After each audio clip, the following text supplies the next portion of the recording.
All right, well, thank you for attending our session, Advancing Assistive Technologies to the Community through a Multi-Level Technology Transfer Training Program. So today we'll be talking about the Impact Center. So one acronym you'll see throughout our slides is ATTT. So that's Assistive Technology Tech Transfer. And so the Impact Center provides tools and approaches to understand barriers and facilitators to successful assistive technology tech transfer. And we'll talk in depth about how we do that. We also work to raise awareness and increase the capacity of researchers and entrepreneurs to perform successful AT tech transfer. So I'll show a couple slides of our team.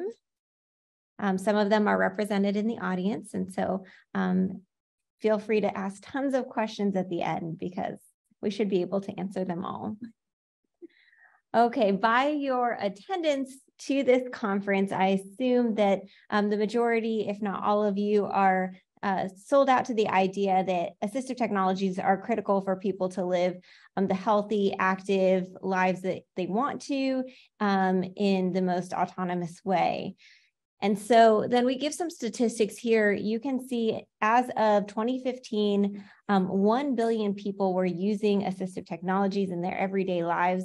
That number is anticipated to double by 2050 to 2 billion people. So that's at the bottom of the slide, that yellow number. And then you see the red line across the same starting period, 2015, $15 billion were spent on assistive technologies.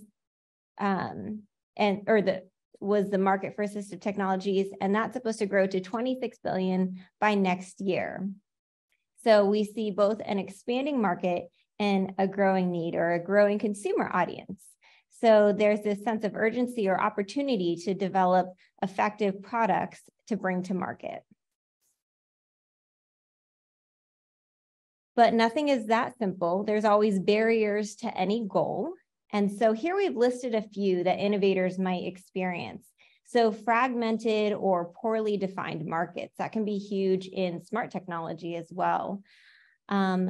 Device abandonment by users. This can happen when there's a mismatch between what people expect or what they need or how something fits into their everyday lives and context. When a device doesn't fit the needs or expectations of the user, they can abandon them. And that can occur if the device isn't appropriately suited for them or if they're not appropriately educated or supported using a device. So that can be an issue when an innovator can't control how their device is used. Lack of financing. So reimbursement can be really tricky. It's defined or it's designed rather for existing technology. So if you're working on emerging technology landscapes, there might not necessarily be a clear-cut path to reimbursement. And then lack of clear regulations is a barrier in and of itself, but certainly impacts that lack of financing or lack of reimbursement. So that's the bad news. The good news is there are also facilitators, or there are opportunities to address these barriers. And here are some of the ways that we can do it. So you see here at the top, maybe I should be facing this a little bit more. You can see here at the top, a better understanding of barriers and facilitators through evidence can help innovators, designers be better prepared to deal with those barriers and to be better able to take advantage of the facilitators or supports in their community and surrounding organization. Improved customer discovery methods, access to training, product readiness assessments so that entrepreneurs and innovators know when to approach different phases of tech transfer, and then user-centered design and participatory action methods in the design process. Leveraging innovation database data to help define the topography of the innovation landscape. Who are the leaders in the industry? What do the markets look like? Where are the gaps and the opportunities? And then we understand in a lot of research and development fields, or we understand more and more over time, that involving multidisciplinary stakeholders is really an asset to any team. The same can be said for assistive technology development and tech transfer. Okay, so now we're going to tell you a little bit more about our Impact Center and how we're working to augment the available facilitators to entrepreneurs. We do this in 3 ways. So we'll move across from blue to red to yellow, starting with research. So I will go a bit more in depth about our research approaches shortly, but high level, we have a database where we collect and maintain and then display a lot of different variables related to innovators, their contexts, what they're producing, and how successful different assistive technology tech transfer approaches are. And then we also do work to learn about barriers and facilitators that entrepreneurs and innovators are facing through a survey. Then moving right along to training, we have a multi-tier and sequential training program. And you can see there from top to bottom, those are the 3 facets of our training. We also have an assessment tool that helps innovators understand how ready their product is to go to market. And then finally, the technical support aspect of the Impact Center includes collaboration and market data, and then providing support or evaluation of tech transfer plans. Quick survey. Okay, quick survey. So if you take out your phones and scan this QR code, we'll give you just a couple minutes to open this up and then respond with your thoughts on some of the topics that we've talked about to this point. This will help us better understand what is challenging you right now in your possible tech transfer journey. So there's some barrier facilitator questions there. And Dan, I see you with the magic envelope. If you'd like to say that's wonderful. Otherwise, Nancy, Mary, and Kim are here. You can always hand that off.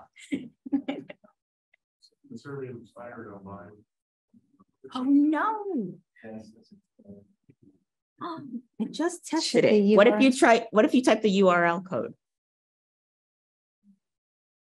No, that's a disappointment. Did it work? The questions. I did live poll. Raise of hand live poll. I just tested it. Okay. We'll pull up the questions so that you can at least hear the prompts that we're kind of interested in. Yes, you can go ahead and move forward. I will pull this up at the end and I will work on this tech right now. Okay, perfect. So now I'm going to talk a little bit more about research activities. As you recall, research is one of the facets of the Impact Center. So I'll go a little bit more in depth now. So we have something called the NIDLR Innovation Management System, or NIMS database that we maintain. NIMS is a collection of grantee information, product information, the context of different innovators, the outputs of their grant. The outputs might include things like papers, patents, and products that we monitor over time. And what we're looking to do is evaluate the success of different assistive technologies over time as they work towards successful tech transfer. And we look across several stages. We're looking at things like when a patent is submitted versus acceptance versus when something is licensed, and then finally commercially available. So those are the stages we look across, and we're looking at the different markers or the different variables that influence success in assistive technology tech transfer. Oops. Sorry. No, so this is a quick little screen share of what the NIMS dashboard looks like. So I told you a little bit about the data that goes into this.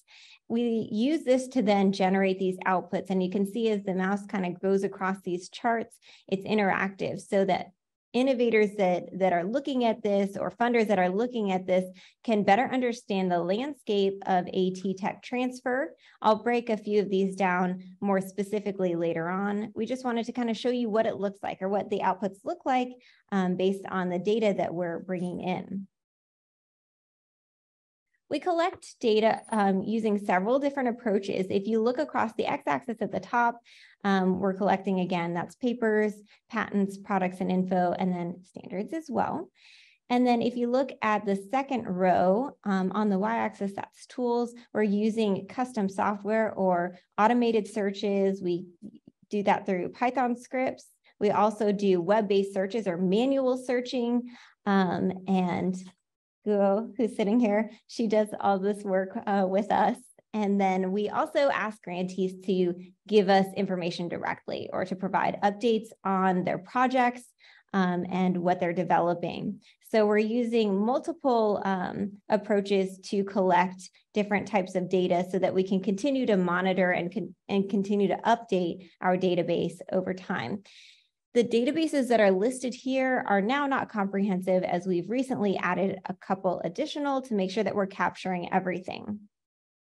This is a continuous process, and we are just showing the slide to highlight that we use a strong member checking approach where we collect the information and then we share it back with investigators and grantees, and we ask them to give us feedback on whether or not we're catching everything. We want them to update us with maybe what we might have missed through our manual searches, and then we start the process again. So this is something, or this is the screen that a grantee might see. So you can see we've captured the number of grants, the number of outputs, and the monies received, as well as a couple of graphic displays of their outputs. This particular grantee has both informational and hardware outputs. So this is the way that we might feed the information back to them. And then we also wanted to show a couple of our charts. These are from that impact dashboard that the video or the screen share showed earlier. This one is looking at the project categories and then the type of outputs. So you can see the most outputs aligns with outcome and training and mobility and manipulation. But if you jump down to cognitive focused projects, you can see that they actually have quite a few interventions as compared to some of the projects above them that have a number of outputs. So then if that was of interest to a funder, a grantee, somebody who was looking at this, they could look a little bit further. And you can see a reordering of the project categories when we look specifically at interventions versus patent outputs. Their cognitive moves up to the top or towards the top, as that's an area or a project category that produces a number of interventions as compared to others. And then here are a couple quick examples of some of the patents that are included in NIMS, one being an exercise device and rehabilitation device, and then the other being a mobility-focused device. Okay, the other part of research that we mentioned was collecting information on barriers and facilitators that innovators experience. So we recently published on this work. If you're interested in this further, just follow the citation at the bottom to get the full publication. But for the purposes of this presentation, we're going to highlight the three main themes. So the first one, most grantees lack the resources, support, and knowledge to successfully transfer or sustain their technology. AT can have unique marketing needs. So to support this theme, we have a few quotes we've included here. We keep asking for money, but nothing's coming back in. Coming up with funding and a marketing plan is our biggest challenge, making people aware of who we are, what we do, and getting the word out there so that people want to use this tool. So if you think back to the barriers slide we showed earlier, this speaks to a couple of those. This speaks to both the challenge with coming up with funding, and then it sounds like they have concerns about connecting with their end user base, ensuring that their technology would be effective, adopted and effective. The second one, the biggest challenge from transferring a learning technology is that you can't control how people use it once they get it. If they don't follow the model, it dilutes its effectiveness and it's frustrating. It's very much a handshake agreement. If they choose not to license it anymore, they can just use it as they please, even if not for an intended purpose. So again, being able to connect with consumers and ensure ahead of time that the way technology is being delivered or implemented will carry the appropriate education and acceptance, I suppose, so that people continue to use it as instructed versus technology abandonment if it's not effective. And then the last one, the most challenging issue we have is knowing the language to use to get others interested in the product and understanding what it is. Also making connections quickly to increase and sustain sales. So this is an area that could perhaps be supported or addressed by effective customer discovery in the earlier process of tech transfer. A couple other themes that we found, there's lack of funding available to support feasible timelines. So the quote we chose for this one was, because of the smaller amount that neither gives out, it can make it difficult to complete any project that requires physical hardware. Only getting one shot at doing a lot of the hardware means you don't get the iterations.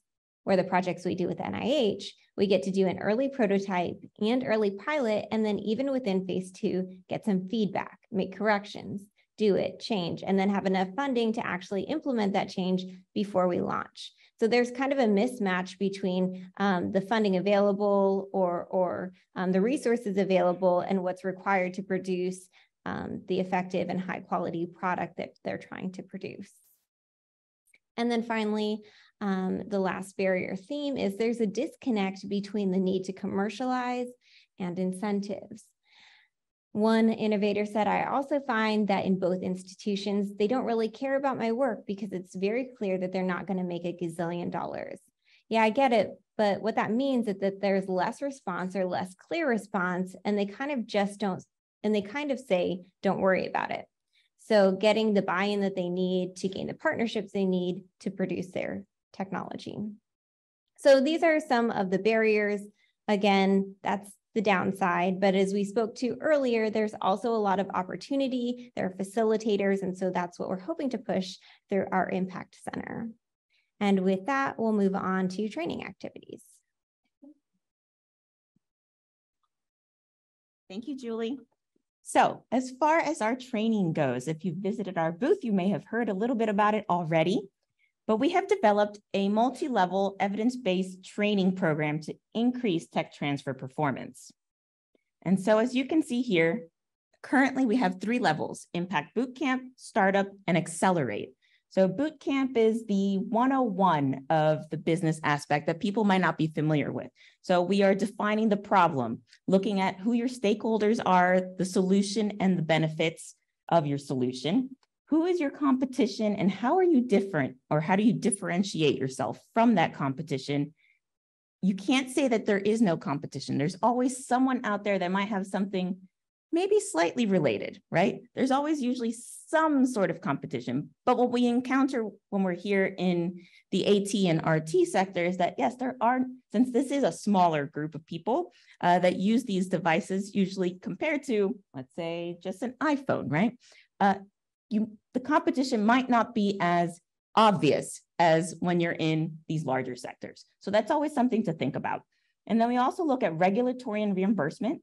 That's really important in this sector, as Julie mentioned, but does not always apply to everyone. So if you're coming up with, let's say, a program that you have developed or an actual service, right? That might not require FDA to go through that whole process, but you still want to think about how are you going to actually keep this going. So you developed an app that's going to require updates, right? You need someone to pay somebody for that. So free isn't always completely free, right? You might have a website. There's also updates to that. So who's going to be maintaining that? Great if you have the grants, but if you don't, and this is a product that's going to be out there long-term, that is still something to think about that doesn't always occur to the trainees that come to us initially, right? So that's something that we have discovered along the way. And then we also have them create an action plan in phase 1. So then they move on to phase 2. So phase 2 Impact Startup, which has really helped a lot of our teams, comes with a $25,000 award and focuses on customer discovery and the business model canvas. So what are you trying to understand is the pain points of those actual customers and your stakeholders. So not necessarily asking them to believe in a product or make them think that they want your product, but you need to understand is what is their exact problem and do they need what you have, right? Sometimes that from some of our teams have discovered that they need to pivot during those points after customer discovery. And there's nothing wrong with that, right? but it is really helpful to understand your customer from all aspects. And then also Impact Accelerate. We work with a local nonprofit organization here in Pittsburgh called Fourth River Solutions, where they put together a consulting team. So do you need over those 6 weeks to come up with a marketing plan, a competitor analysis, continue customer discovery that you might not have completed during Impact Startup, right? Are there other customer bases that you were not able to contact, right? So during this process, you have the readiness assessment tool that I'll mention in a few minutes and discuss more about that, and is available online, but you're also paired with a mentor. Whether that is an experienced entrepreneur or a researcher who also has experience taking technologies to market. And we've even had teams come back time and time again. Either they have a new team and a new product, so they want the rest of their members to be up to date on what we're teaching, right? Or they just see the value in that collaboration aspect and these mentors that we have generated. So our mentor pool is pretty diverse and always growing. There's actually, I think, a couple faces I need to add on to here, including Nancy, who is from our own Impact team, and Julie has also mentored as well. You might recognize the name Braze Mobility. So the CEO, Pooja, she is also one of our mentors, and we're always looking to expand that mentor pool. We pride ourselves in being able to pair these teams up with mentors who have the experience in the certain areas, right? But that's not to say that someone who might not have developed a wheelchair caster can't help you get your product to market, right? There's still a lot to learn from each other. And so these are just some of the logos of the teams that have gone through our training. So as you can see here, Ramp Doctor, Home Mod Connection, Hestia Next Gen. We have Creatability. So there's several teams who are home modification companies, mobility companies. It really runs the gamut, and it goes from anywhere from small businesses to larger RERCs that are based in university settings. And Creatability in particular has several products out there, and they still see the value in participating in this training. So as I mentioned before, Impact with the different stages. So 1-to-1 ratio for mentor to mentees. We also have the validated tech transfer readiness assessment tool that's used multiple times. In boot camp, it's used 3 times. So before, middle, and after, in order to understand better how you're progressing through the course. But then you also use it post-startup as well and post-accelerate.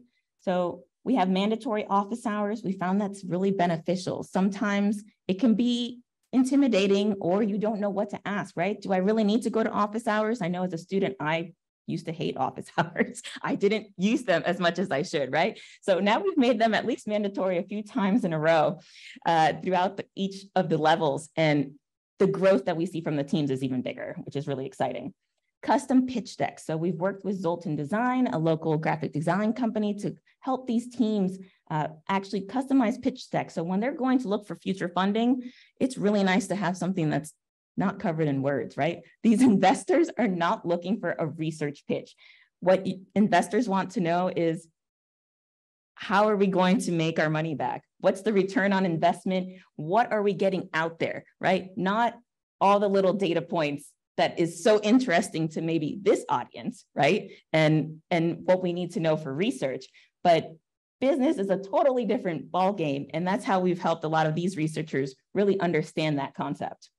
And then again, diverse mentors and teams.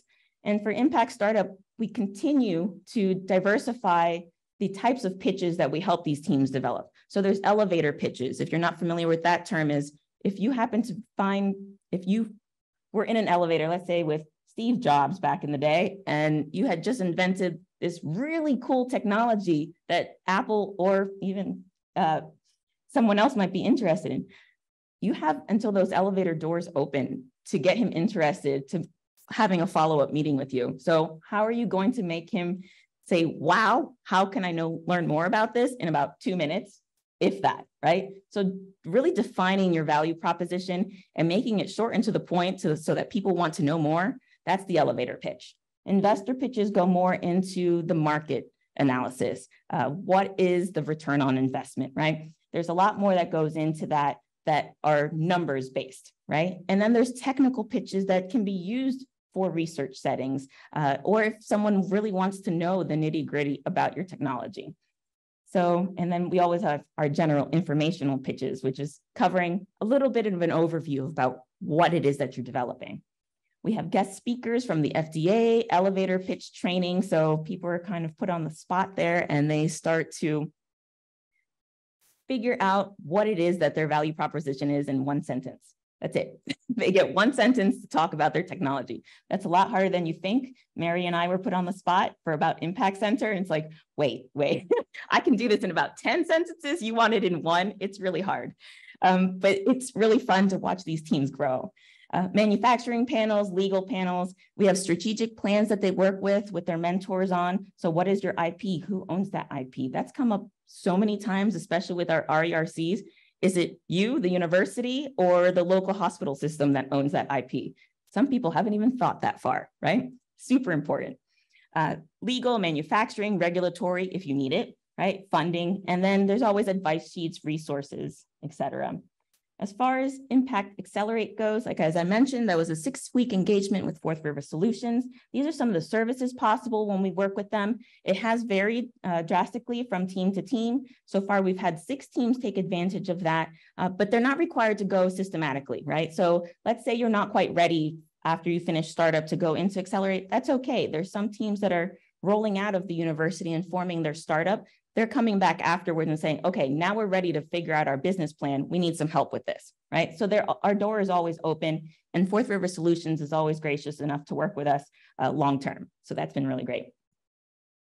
We have helped 41 teams to date. As far as NIDLR grantees go, right? So the National Institute on Disability, Independent Living, and Rehabilitation Research is underneath the Health and Human Services Department, so ACL. So much smaller than the NIH, but a lot more focused, right, on AT and rehab technologies. So SBIRs, RERCs, we have had 5 non-NIDLR or potential NIDLR grantees participate in this training. 2 of those teams happen to be in Canada. So if we have the bandwidth and the availability that has not been taken up spot-wise from NIDLR grantees, we are open to helping others. We're always open to consulting with others and helping get these technologies to market. So some teams have been funded from phase 1 to phase 2 from SBIRs. The FDA has given one of the technologies a safer technology designation, and that was through the help of the mentor, creations of startups, MVPs delivered to NASA entities. It's been really exciting, revenue being generated. So we go from the really early stages or to companies that have already sold some products. We run the gamut. So it really is a learning process, and it's really neat to see the teams collaborate even within the live recitations that we have throughout our training process. So some of the $25,000 awards have been used for mobile application development, graphic design, and first round of productions. So the readiness tool that I have mentioned before, right? We actually developed this readiness tool, and it is available online, and we have a publication with the goal of having a tool to evaluate the readiness of a technology by incorporating other models and focusing beyond just commercialization for a broad range of technologies. So these topics, problem, solution, stakeholders, can be used for beyond just AT and RT development, right? And it's really important to look at the team, the sustainability, as I mentioned earlier. And so this tool has actually helped teams work with their mentors. There might be certain areas that they're really strong in, right? Other areas, not so much. So we get to see that improvement as we go along. As we look here, we're comparing pre-boot camp and post-boot camp. So that's level 1, and then post-startup. And so the only area that we haven't seen improvement in as far as scores go using this tool is the problem, right? Because most people understand what the problem is, and that's why they came up with that really neat idea. So otherwise, we do see significant changes in these different domains, so stakeholder solution, competition, differentiation, throughout these 8 weeks of these training program with all the teams so far. So as we see here in comparing pre and post boot camp to post startup, also very significant. So we did pairwise comparisons there, and we actually go into more of this in the paper. So you could always check out the Tech Transfer Readiness Assessment tool through the Impact Center. And some testimonials and feedback. In particular, in regards to mobility, Nate, from the CEO from the Ramp Doctor, said that if it wasn't for the impact training, my technology would be just sitting on a shelf right now. Instead, we have our first sales and have gone further than we could have imagined. And so we keep in contact with him. He's always really grateful. And it's really neat to see these products getting to the users that need them. So some of our ongoing initiatives. So on-demand support so we have technical assistance. Usually those calls are routed to myself and Nancy, who is back there. So if you happen to reach out to us, you'll be speaking to us first. It really runs the gamut. So tech transfer plan reviews, we help RERCs that are NIDLR funded take a look at those plans. It is a requirement from NIDLR, but we're here to help understand the benefits of having that sort of plan in place. Proposal reviews. So if you're thinking about applying for a NIDLR grant and need suggestions or help, we're happy to take a look at those. Letters of support, training program applications. We've actually had 11 teams, because they reached out to us, actually sign up for the training program. And there's also additional grant funding. It's actually more than 2, because we've had some new teams just recently get funding. And they actually put that as part of their proposal, is that they've gone through this training. They're showing that they're making the effort to understand why their technology may not be moving forward or how they are going to move that forward, right? And so other types of assistance, promoting and marketing strategies. We also love to promote on our social media and newsletters. So if you happen to have something that would be of interest to our community, please let us know. We're happy to put the word out about what people are looking for and what's new and neat out there, really. Identifying licensing partners, the training programs, of course, coming up with strategic recommendations, and small business help desk is also on our website. So online presence and our additional resources includes the website itself. We're constantly trying to grow what we offer on there. So we have the small business help desk, which promotes the NIDLR SBIR program, has key resources for funding and applications. You can request assistance through there, not only just through our contact form, but if you have something specific, just reach out to us. Also resources and tips. The Learning Center has been a recent addition, and we're growing that now. So there's different phases of tech transfer. So you'll find videos and articles about research and ideation, development, production, and commercialization. Innovator spotlights, success stories, submission examples as well. Sometimes that's the hardest part, is just getting the submission in and not understanding the complexities of that if you're not familiar, right? Some of our SBIR, our small businesses, don't really understand the whole grant process, right? So we're happy to step in and help with that. We do have a podcast series called Impactic, and we've had 3 seasons so far, 20 episodes, 21 guests. Our latest guest was our most recent guest was the director of NIDLR, Dr. Anjali Forber-Pratt. Her story is really neat. So give it a listen, subscribe. 930 downloads. We are in 36 countries for listeners and subscribers, which is really neat to see this growing. And our host is none other but Dr. Mary Goldberg. So you'll get to listen to her speak. And it's just really fun to do and hear all these exciting stories. So if you have something that you've come up with, or think of someone that might be really interesting to hear their story, let us know. We're always looking for guests, and it's really neat to promote what's out there. Again, our newsletter. So this comes out usually quarterly. Sometimes we'll put out an issue more or two. It's over 1,000 subscribers. So like I said, if you have something, clinical trials, if you are recruiting for patients and trials, let us know. We don't get too many people reaching out to us for that, but it can be really hard to get people into a trial. So this is an easy way. It's like, send us a blurb and a link and just an image, or not even an image, right? And we'll put it in there. So just let us know. We're on Twitter, Facebook, LinkedIn. We are now on Instagram. I did not put that handle there, but you can find us there as well. And YouTube, we're actually starting to grow our video sets there. A lot of our mentors have recently been filming tips and tricks and things to think about during tech transfer. So I will be posting those on there probably over the coming months. So stay tuned if you follow us. And so we also have diversity, equity, and inclusion activities. So this project explores how underrepresented communities participate in Pittsburgh's startup community. So it is localized, but we are looking to expand into different regions.